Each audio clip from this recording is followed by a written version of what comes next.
It's already late. Yes, he's just gone up for the bathroom.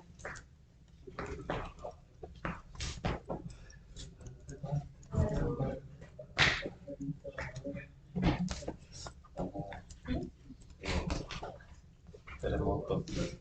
Fammi in anticipo.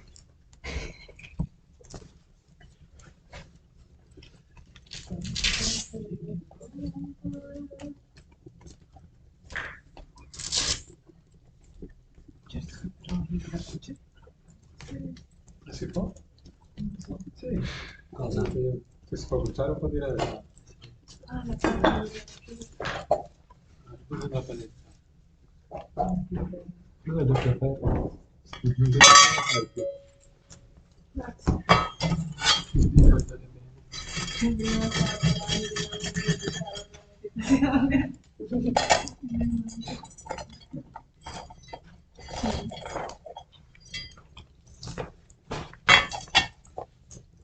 Do you prefer the big light off?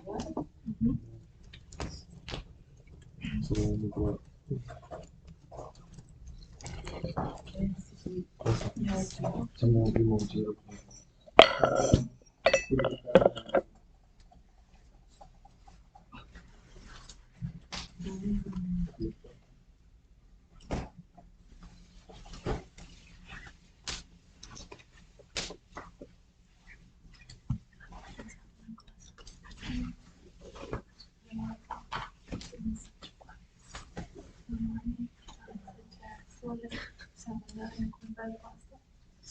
She looked like fishing.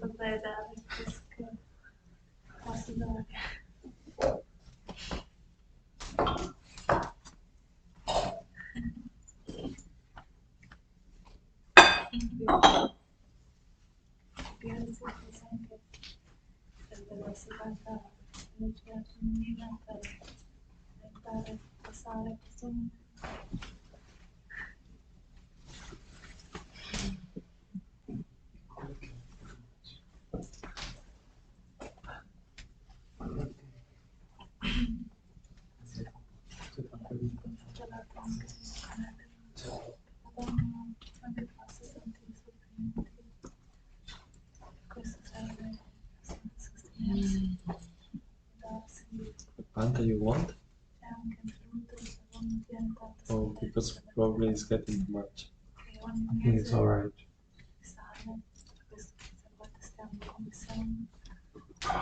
Okay, so hello everyone and welcome. We are live for our group meditation practice. We are gathering together as a community for the purpose of putting down the self,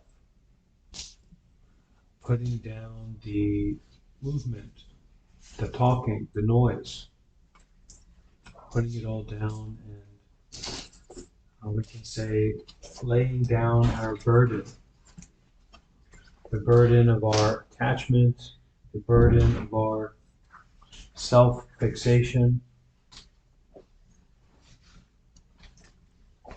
And we are doing that together as a community. So we will start in a few moments, a few minutes.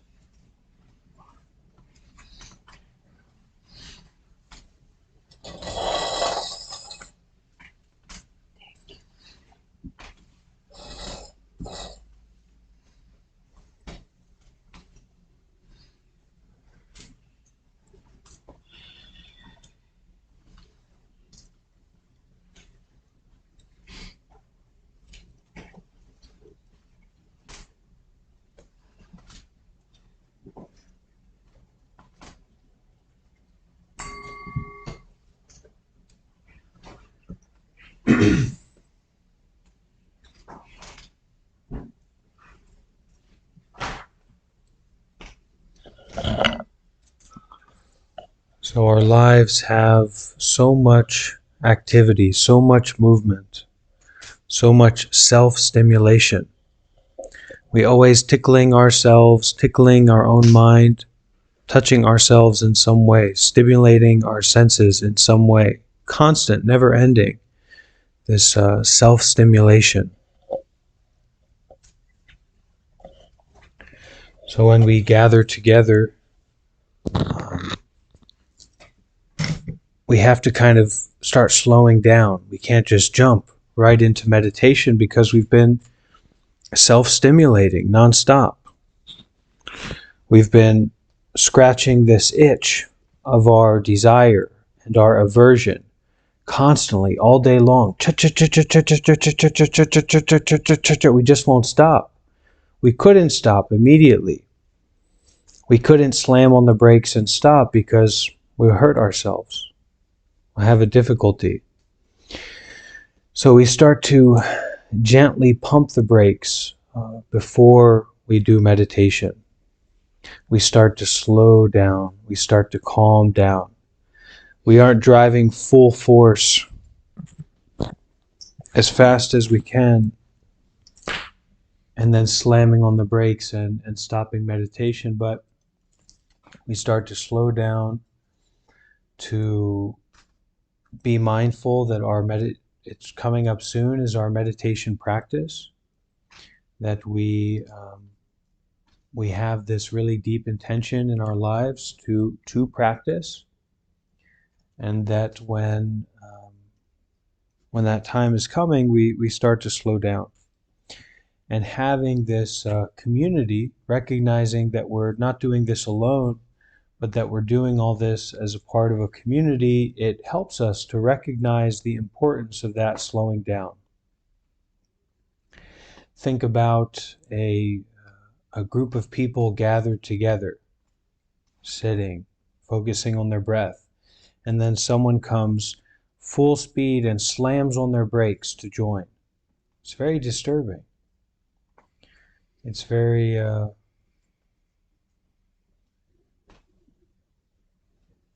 dramatic when that happens.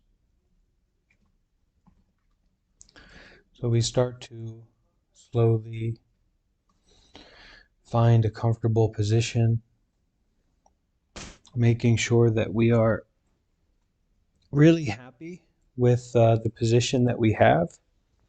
So it's not just that we kind of plop down and we hope for the best, but that we really give a lot of attention to finding that comfortable, stable position for our body.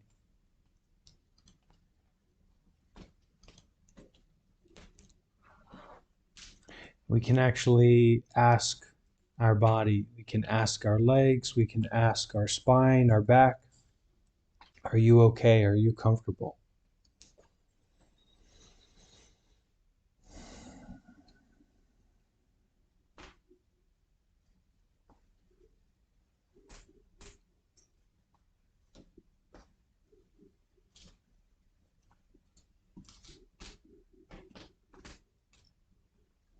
So we find our meditation position and start to let any tension, tightness, any holding the body up, starting to let all that relax and to calm, so that it's not so much of a struggle to hold ourselves up,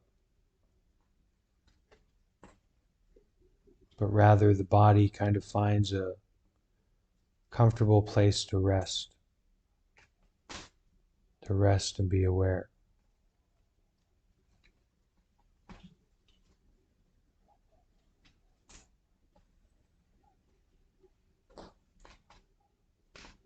As our body comes to a stop, slowly and gently, as we start to be still, bringing our attention to the breath, bringing our attention to the feeling of the breath as it is flowing in and flowing out.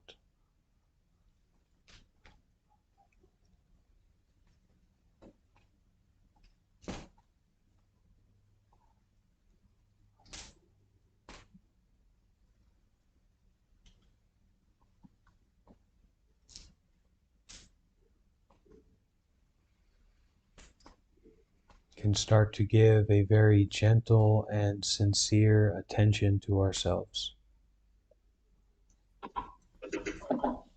Specifically, gentle and sincere attention to the body.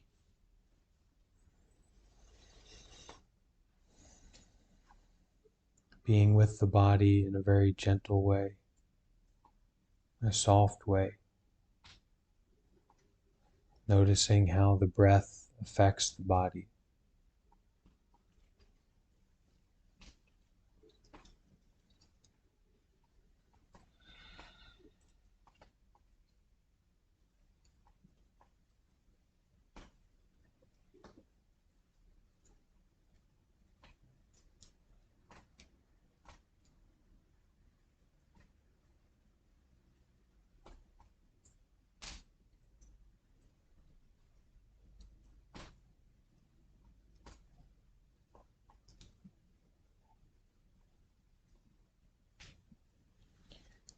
As we hear the sound of the bell, we can pick up together our meditation method, our practice.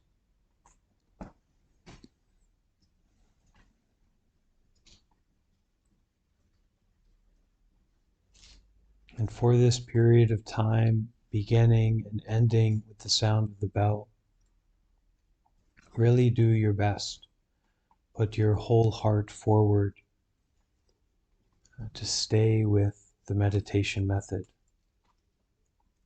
That may be focusing on your breath, being aware of your body, could be anything. But whatever your meditation method is, know what it is and make the commitment to practice it for this period of time, beginning and ending with the sound of the bell. Naturally, we get distracted, we get sleepy, we start talking to ourselves, we might feel overly tight, and at that time we refresh, restart, return to the meditation method. Maintaining our alertness, our attentiveness, rinse and repeat. Just breathe and be aware.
Remembering that meditation is not chasing after a particular experience. There's not a certain kind of meditation that we're trying to have. Moment by moment, breath by breath, to practice the method. To focus on the feelings of the breath. To be aware of the body. Moment by moment, breath by breath, putting down, giving up any expectation, any idea about what kind of meditation you should have, or want to have, or what meditation is supposed to be like. Moment by moment, breath by breath.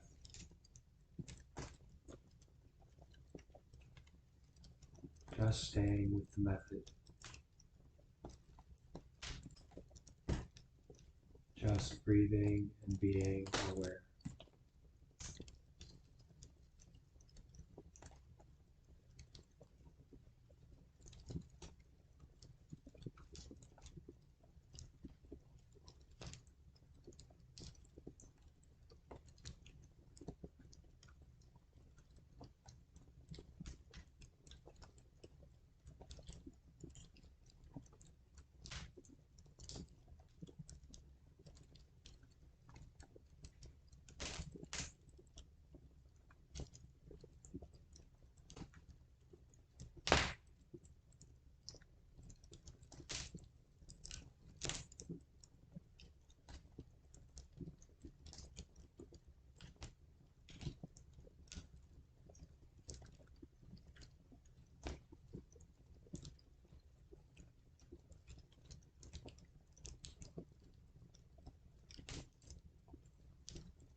We can focus our attention on the sensations of the breath flowing into our nose. Very subtle, refined sensations of the breath entering through the nostrils.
The great wisdom that arises from meditation practice cannot be expressed through words or phrases. Do not rely on thinking, thoughts. Do not rely on your preferences for pleasant or unpleasant sensations. Do not fall into dullness or sleepiness. Also, do not fall into a state of force or stress. Just breathing and being aware. Experiencing directly this moment as it is right now.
Do not be seduced by thoughts, feelings, sensations, perceptions. Just notice. Just be aware. And as you are noticing, as you are being aware, each breath, each moment, each noticing is this restart, refresh, to be here fully, to be aware fully, and not caught in a net of desire, fear.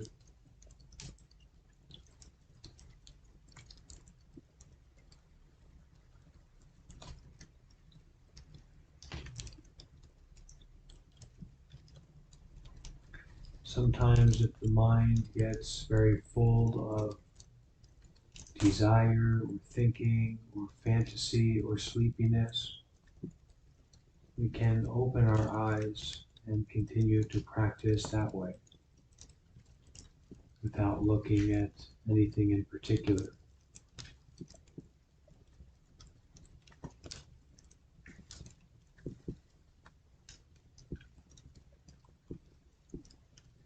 It can also be helpful in our meditation to take a deep breath, to restart, to refresh, to begin again. The wonderful thing about meditation is that once we're practicing, we're really doing it. And we're in an even more ideal position to practice more fully, more deeply, to really experience what is it like to apply the method, to apply the meditation method, to rely on the meditation method.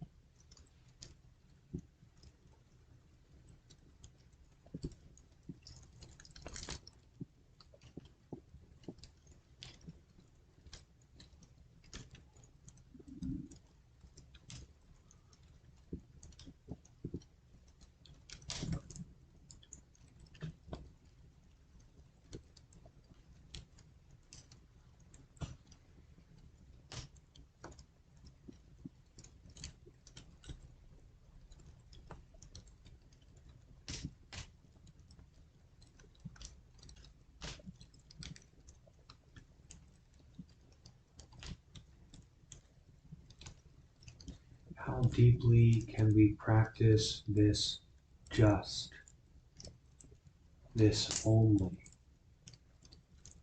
breathing only, experiencing only, being aware only, nothing extra, nothing added, just this.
put down, to give up, to let go.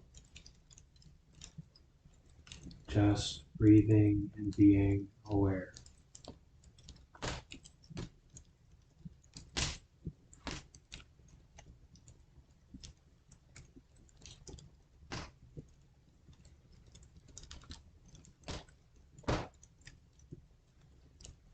To practice just breathing and being aware continuously, to refresh, to restart, to get distracted and return to the method, but also to know just breathing, just being aware.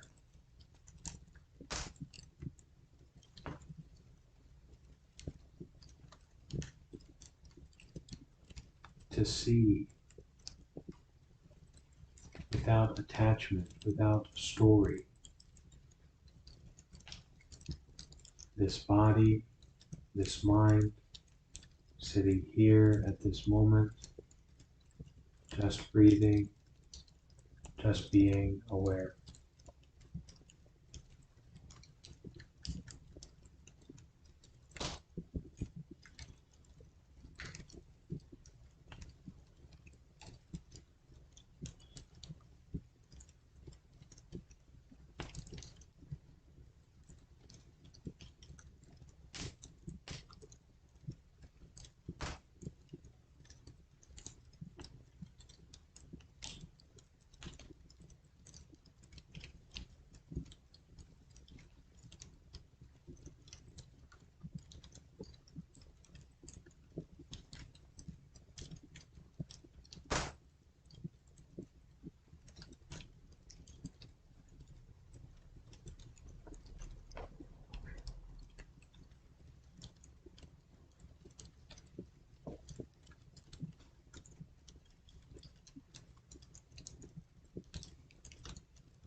To do good deeds,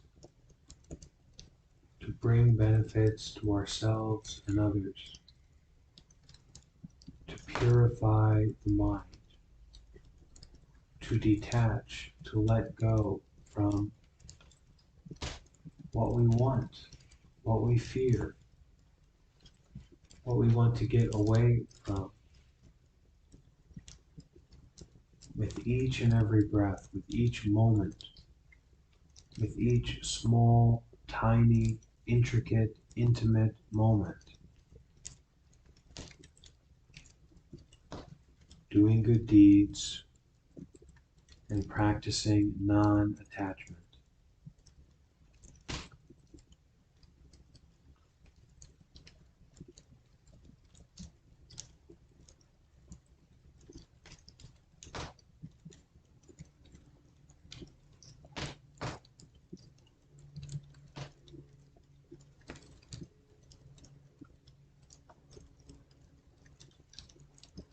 Just breathing and being aware.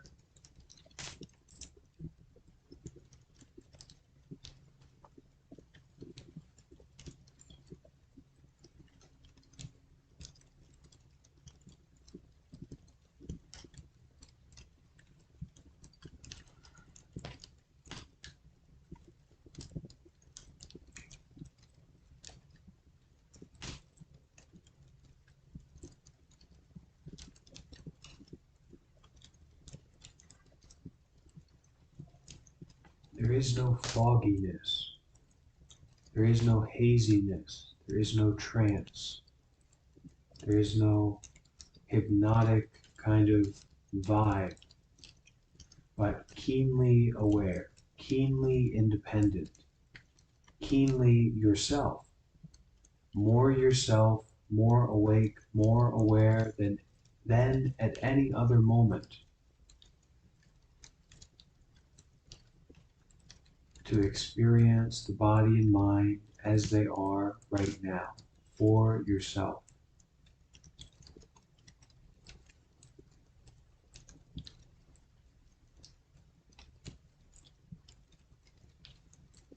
Not relying on your relationships with other people, not relying on your relationships with the world, with the past, or with your expected future,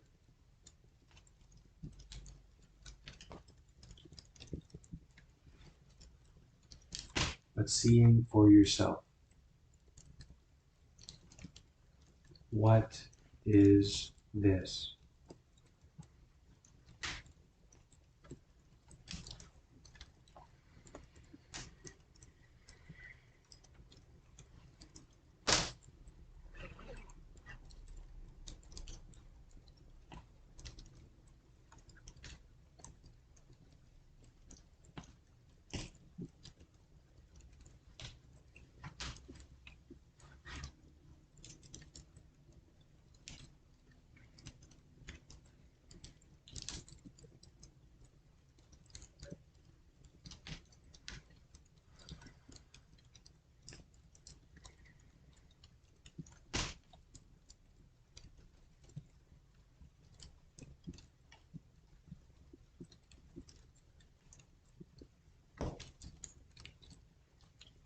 It's a mind, it's a way of being that doesn't accept convenient answers, doesn't accept everything being laid out on a platter, everything simple and put together, but to look deeply, continuously, to look more and more closely, moment by moment, breath by breath.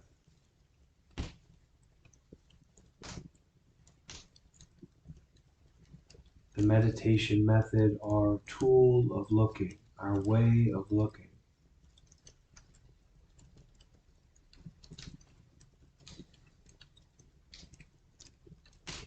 And our awareness to know that we are looking, to know that we are practicing.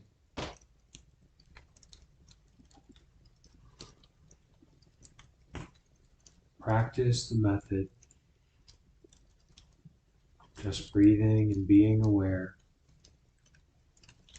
and know that you are practicing the method. You are just breathing, just being aware.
The joy of independence,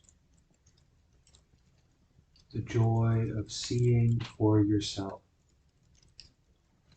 to connect with and to know your ability to see,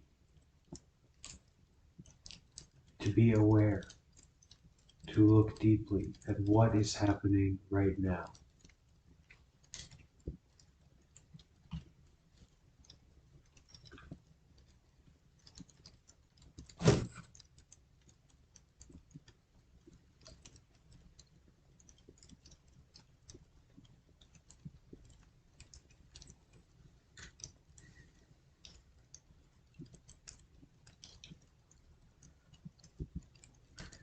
What better time to practice meditation than in the midst of meditation?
So we can begin to slowly move our bodies, open our eyes if they're closed, and start to stretch, start to give a self-massage.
Would anyone like to ask a question or share experience?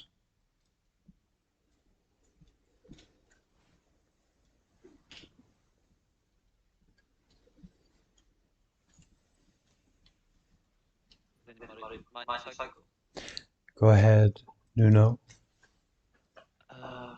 So I need to take these pills so I can study better. And yesterday, while I was starting to meditate, there were some effects. The meditation was incredibly more powerful, but at the same time, I was trying to reject because I knew it wasn't like natural. The feelings were empowered by the pills. That's what you wanted to share, Nuno? Yes, sorry if it's not relevant. No, it's quite good, and it's something that came to mind to me actually before. Um, maybe it's connected, maybe it's not. A lot of things seem to come up and go away. How they're all connected is not so sure, but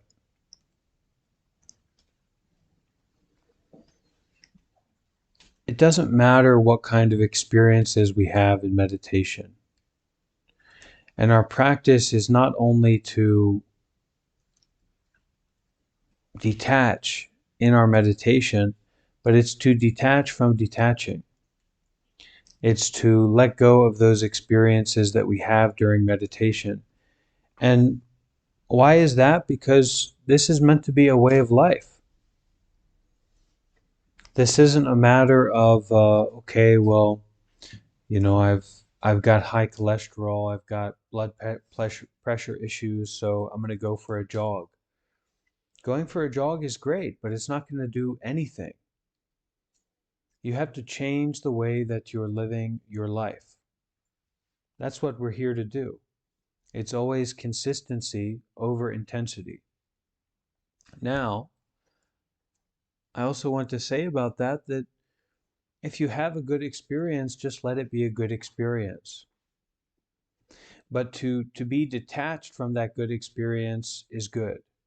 To get in your head about, well, I'm only experiencing it this way because of this substance, that's not good.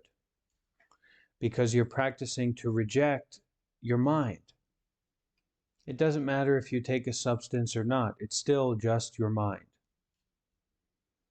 Now, Thich Nhat Hanh says, and Thich Nhat Hanh talks about that in the book No Mud, No Lotus, which is a must read for anyone who's joining in these sessions because it's just a very accessible and clear teaching. Says that you may notice that you may still need a certain medicine in your life, but you might need less of it if you start to practice meditation, if you start to do good deeds, if you start to change the way that you're living. Even for something like blood pressure. If you're stressed, if you're worked up all the time, then yeah, your blood pressure is going to be high. Some way or another, some things are like that. If you start to practice meditation, you have less stress, you have less anxiety, and you might still need that medicine, but you might need a lot less of it.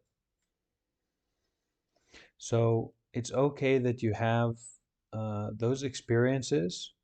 Don't reject them when you're having them, but also don't build them up, don't chase after them, and detach afterwards. When we practice a meditation session, we detach from our experience during that, but we keep the momentum going. We keep practicing. We don't detach from continuing our practice. And I hope that this place can be a launching pad for people. So you get your sea legs, you start to understand what meditation is, and then fly off into the distance, wherever that may be for you. Or if you like it, you can stick around. But it's this consistency to make meditation, to make this way of seeing clearly a part of your life.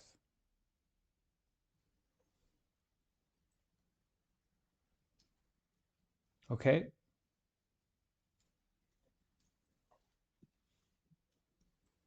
Like, for example, Sometimes I have coffee.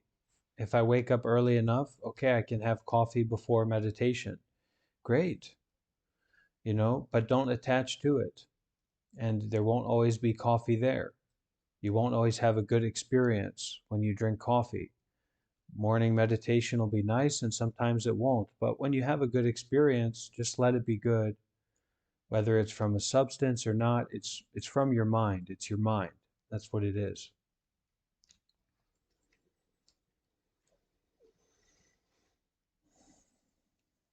Kit, did you want to share? You want to ask a question?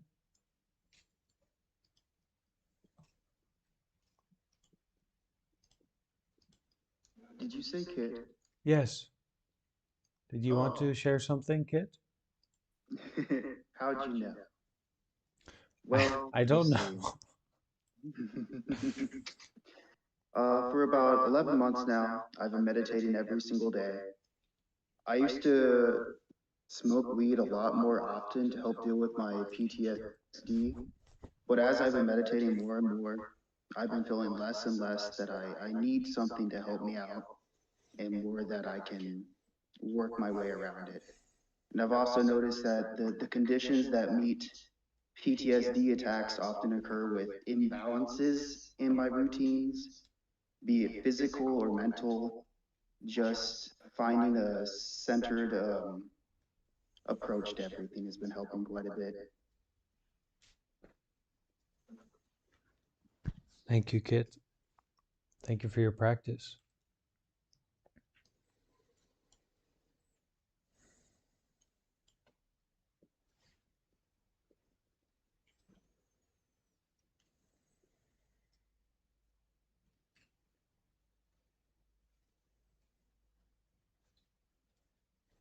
Looks like Maya wants to say something.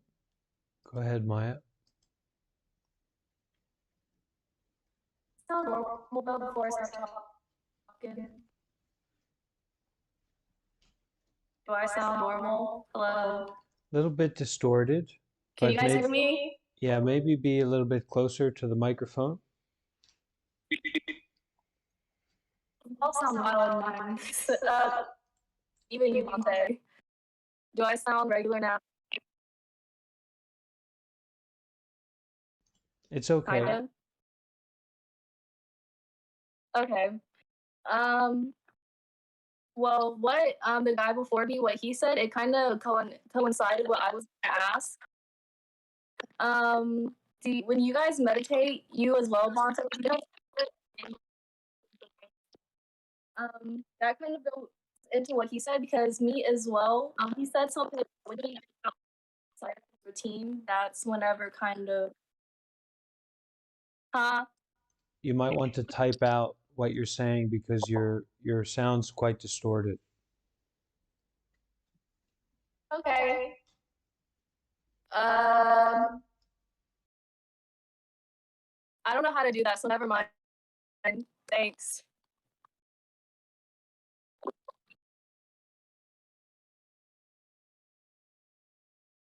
What I heard was that you relate to some of what Kit said, and that when you get out of your routine, um, you have a similar effect. You have some stress or you have some problems come up. Is that right? Yeah, basically, when you guys meditate, do you feel it in your brain? In your brain. Okay, thank you, Maya. So the question is, when you meditate, do you feel it in your brain?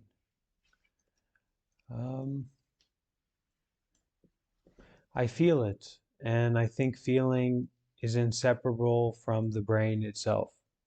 So maybe sometimes we feel in the head area, sometimes feeling in the chest area or the stomach area. Um,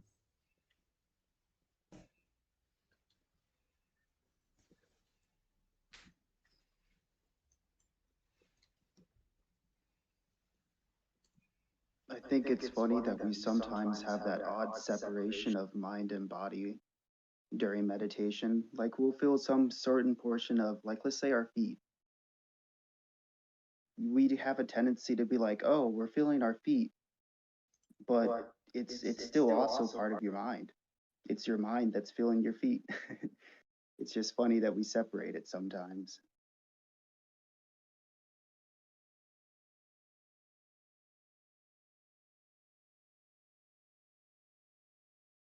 So perhaps a lot of the distinctions that we draw are arbitrary.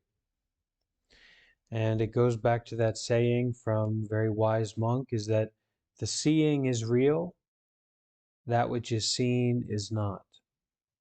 So continuing to see. And whatever is seen is unreal, temporary, impermanent. So don't get caught in that one particular feeling. But Captain Julian said they also have a strong focus on their head. So I think for each person it's a little bit different. Sometimes it's a strong focus on the head or on the heart. Sometimes I've had meditations, Maya, where the only thing I was experiencing was like my heart. And it was like I could feel the ventricles of the heart. It was just like experience in the heart. So um, that kind of stuff can happen. Our attention can hyper focus on one area of the body. Anything else, Maya? Okay, thank you.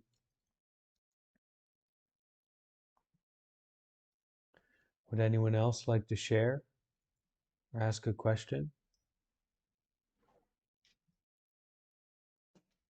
I have a question. My feet are getting tense for the past 2 days. And after we finished meditating, I feel some discomfort. And when we're meditating, I can handle the experience, but should I just keep pushing or should I just keep focusing on my breath? That's the question, basically. So, David, how are you sitting that's affecting your feet? What way are you sitting? Just on a chair, just regular sitting, not crossing my feet or anything. Okay, so massage your feet before and after meditation. Remember, I was speaking about you don't just want to go into meditation and slam your brakes. You want to have around a 5-minute period between eating cheese and doing meditation, or a 5-minute period between back and forth talking and doing meditation, or a 5-minute period, in your case, between not massaging your feet and meditation. So do like as a part of that slowing down and that stopping process, massage your feet. And then after meditation, that can be the first thing that you do, massage your feet. And we'll see how that affects it. You can keep me informed. All right. Thank you.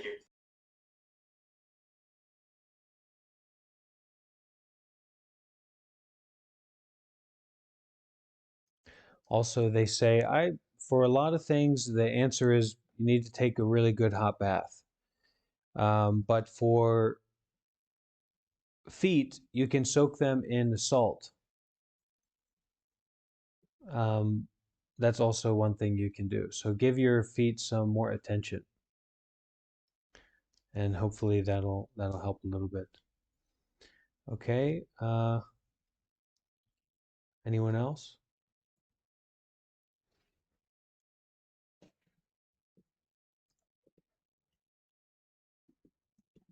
Anyone here at the temple want to share something or ask a question about meditation?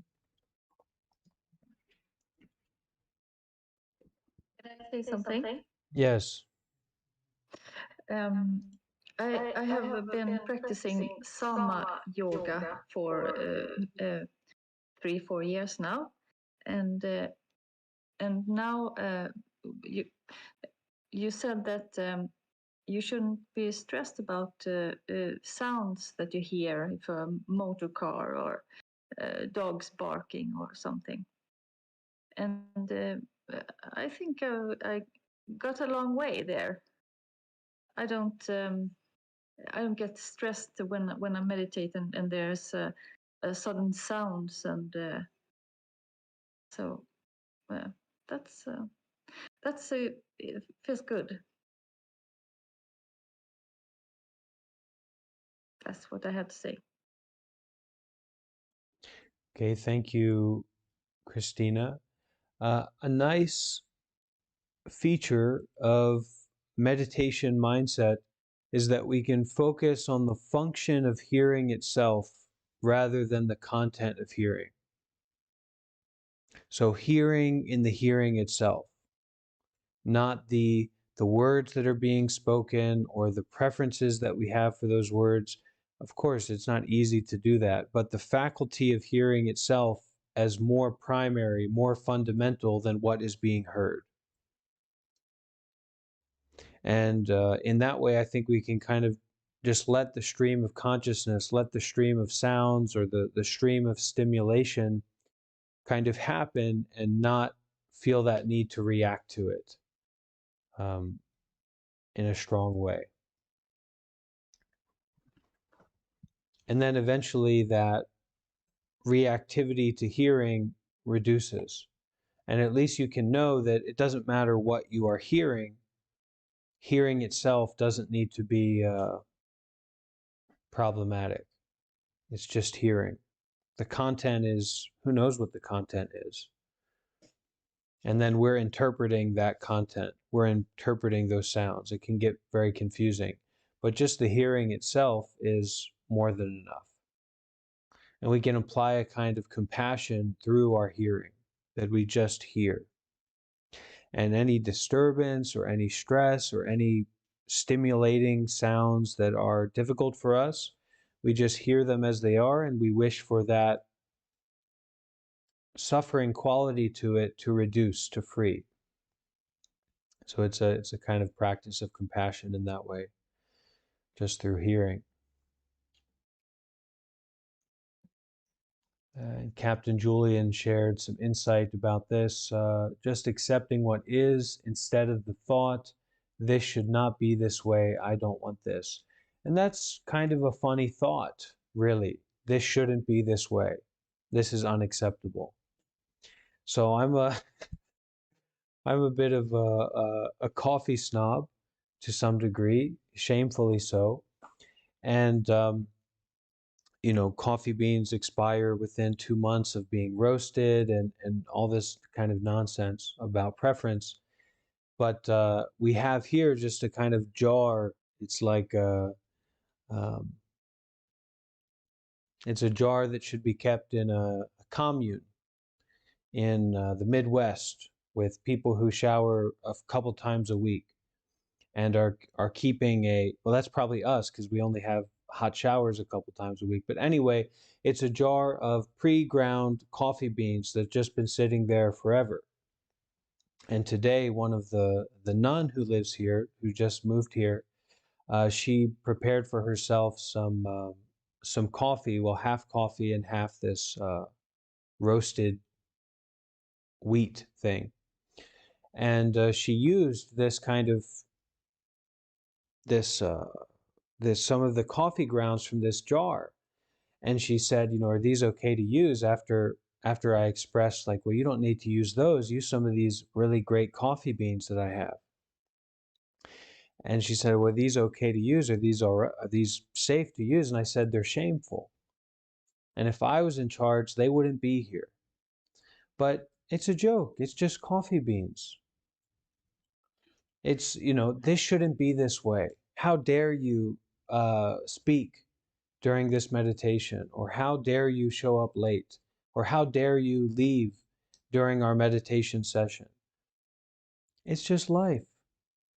It's not that serious, you know, so this shouldn't be this way. This is not okay, you know. It's not that serious, and we should really have a lot of levity, a lot of gentleness, a lot of detachment from that feeling of ourselves.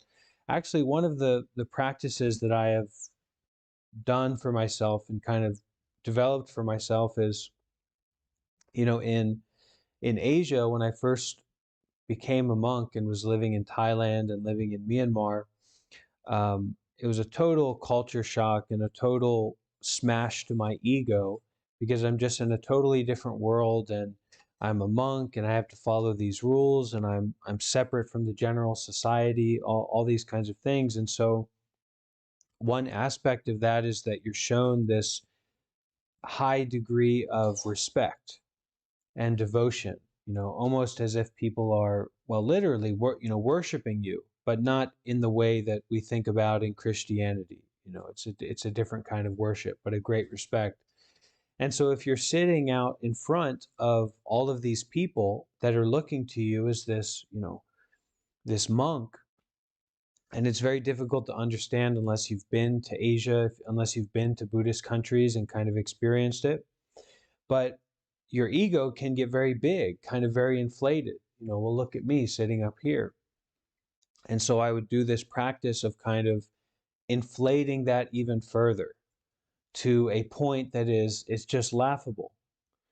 So it just kind of like what I was saying about how dare this coffee be here? How how dare this grace my sight, right? Or how dare you act in this way or act in that way? How dare you not do this, not do that? And you just blow it up to a point where it's clearly a joke. Our egos and our arrogance and our preferences are just a joke. It's not that serious, and we don't really have to protect them or defend our preferences. We don't really need to protect or defend our anger or our addictions, that we do things we enjoy, because they're more than protected. They're going to be around all the time. There's a lot of energy, there's a lot of momentum to our anger, to our greediness, to our sexual desire. Your sexual desire isn't going anywhere. So if you take a break from it, if you abstain from it for a period of time, great. You don't need to worry about defending it. What about my honor? What about me? What about my preference? It's going to be there for a long time. So you don't need to defend it. Just let it be and don't take yourself so seriously. And I found that to be very important. And to be in a state, and I think eventually that can lead to a state of not knowing, and a real deep state of not knowing, a real deep state of intimacy. Why is everyone here? What is going on right now? Why am I here? And there's this closeness, there's this aliveness in not knowing, and there's definitely a big lack of ego in not knowing. Okay, Stephanie, you want to share something? I see your hand raised. Yes. Okay, Stephanie. Can you hear me?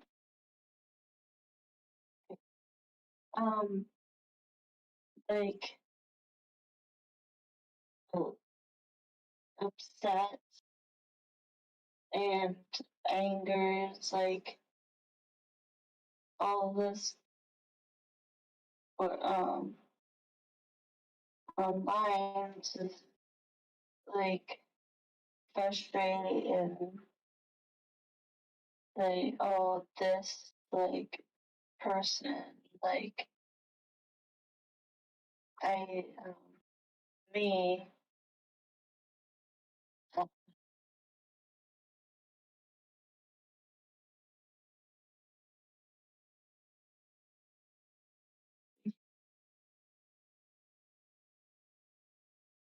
You're going through a lot of anger and stress because of a particular person, Stephanie, is that right? Yes. Okay. So I hope that person gets their act together in some way. I hope that person can develop more wisdom and more peace inside themselves.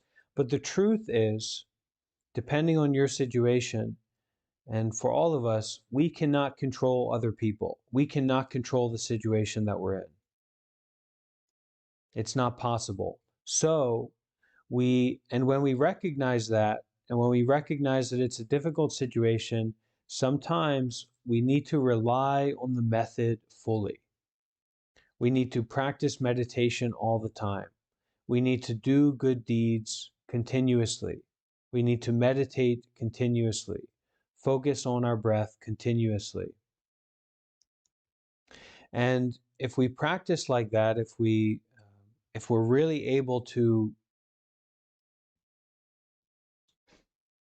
not give up and not become lazy about it, but to practice continuously, then we can transcend that situation. That is, that we can rise above it even if it keeps happening. That's true. That's very possible to do. With less severe situations of anger and stress, patience can go a really far way. Patience and continuing to practice. And that's what I can offer, as I don't know about the particularities, the practical situation for you. But patience and practice continuously, and understand that that person is acting that way because they are suffering. So you have compassion for them. You understand, you have a loving kindness and a wisdom about why they're acting that way. Well, it's because they're suffering deeply.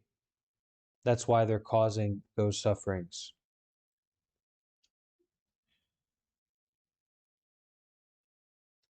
Okay, sadhu.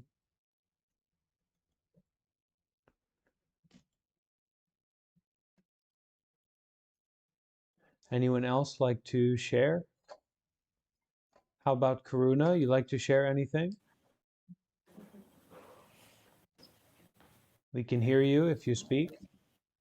Oh, you can? Okay. Yeah.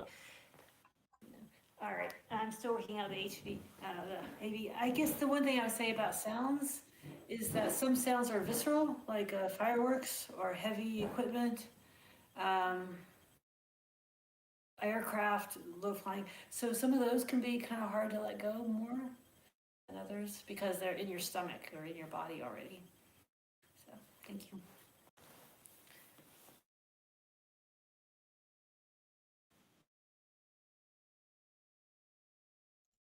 The stronger sounds that affect us physically because they're so low, they're so strong. So having a deep recognition of impermanence as we're feeling those sounds, and recognizing that those sounds represent impermanence. They do not represent permanence. They represent impermanence. They represent change. And similar to the hearing, if we can focus on experiencing the feeling as the feeling, we can transcend the content of it. We can have a kind of compassion for the disturbance, the unskillfulness, the roughness of that sensation, that feeling. If we can just focus on the faculty of feeling itself, the faculty of hearing itself.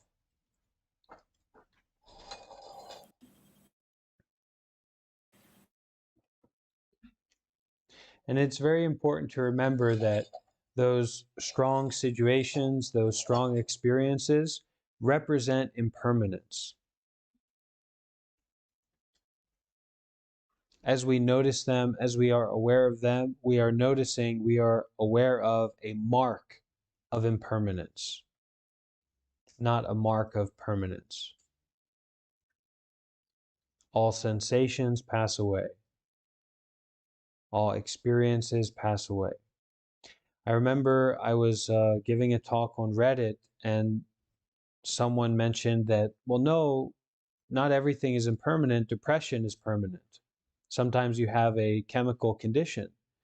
They came up and I said, well, hold on a minute. Everything is impermanent. Your body is impermanent. The state of your mind is impermanent. Your bones are impermanent. So we can contemplate, when we meditate, we can be aware and look deeply at the impermanence of thoughts, the impermanence of sensations. And this is more of an insight practice. We develop insight through experience. We really notice with a clear mind, with a deep looking, that sensations are impermanent, thoughts are impermanent, and they represent impermanence.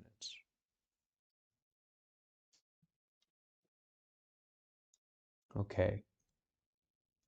So if no one else has something to ask or to share, we can do the Heart Sutra.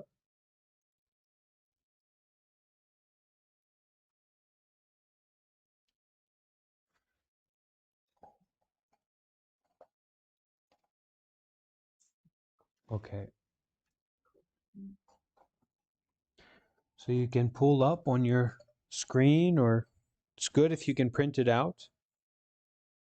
And there's an ant here who's going to chant the Heart Sutra with us. An ant bodhisattva, surely. You can see this ant.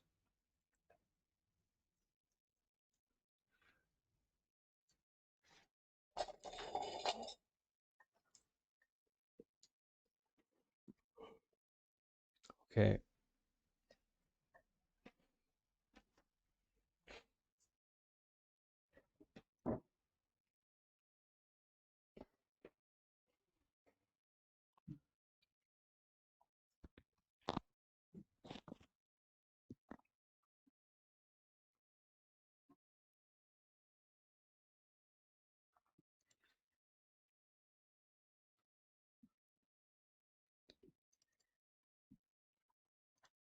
Words to keep in mind. Bodhisattva, one who has put off their own enlightenment to benefit all beings. Prajnaparamita is transcendent wisdom, experiential purifying qualities of meditation that we experience, special wisdom. And the skandhas are sensations, perceptions, volitions, and consciousness. So all of our aggregates, all of the things that comprise our being, our experience. Okay, everyone is invited to bring their hands together as an expression of sincerity and togetherness. And we'll chant the Heart Sutra.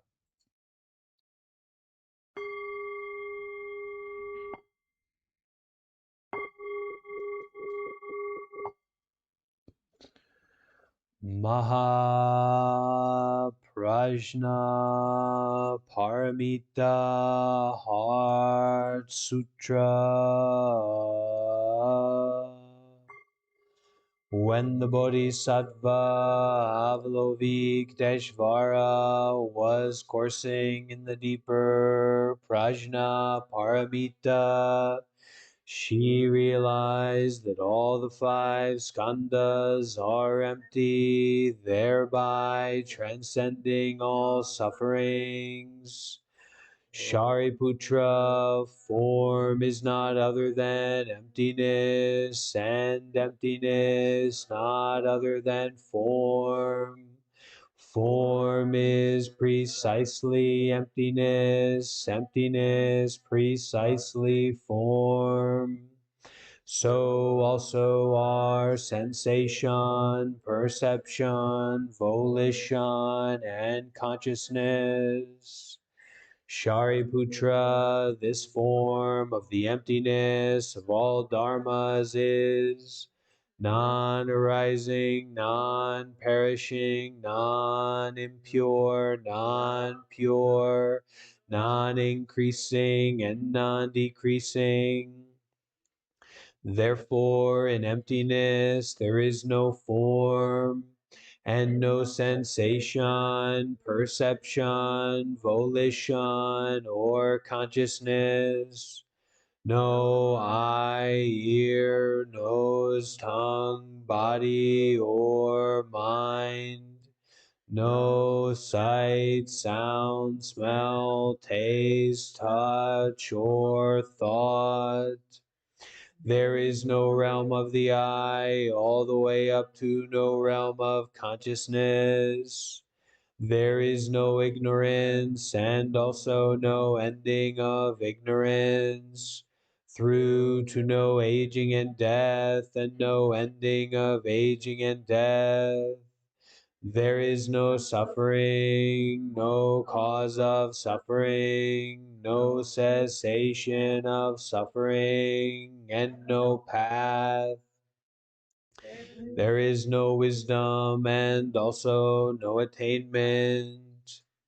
With nothing to attain, bodhisattvas relying on prajna paramita have no obstructions in their minds. Having no obstructions, there is no fear, and departing far from confusion and delusion, they reach ultimate nirvana. All Buddhas of the past, present, and future, relying on prajna paramita, attain supreme Buddhahood. Therefore, the prajna paramita is the great mantra of power, the great mantra of wisdom, the supreme mantra and the unequaled mantra which is able to transcend all sufferings. It is real and not false. Therefore, he uttered the mantra of prajna paramita by saying, Gate, gate, para, gate, para, samgate, bodhisvaha.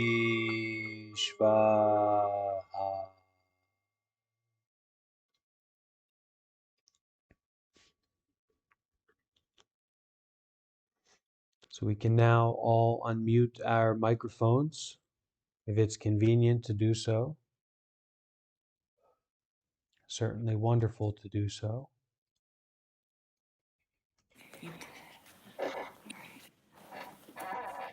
And we will all chant together a sadhu 3 times, and chanting gently.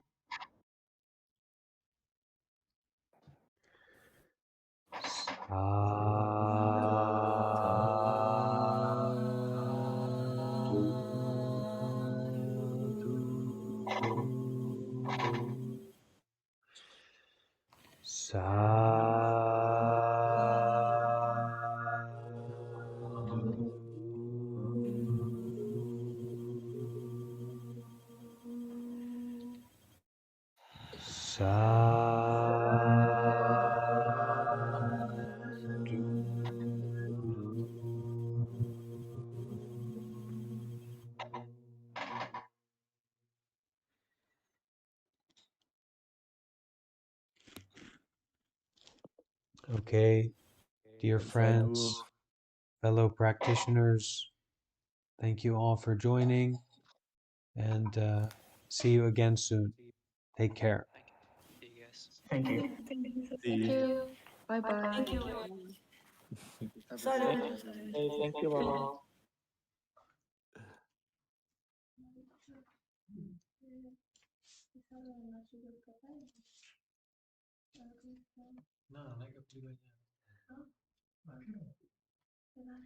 Okay, thank you, Chesh, for joining, keeping an eye on things. And thank you to everyone who joined on YouTube. Take care.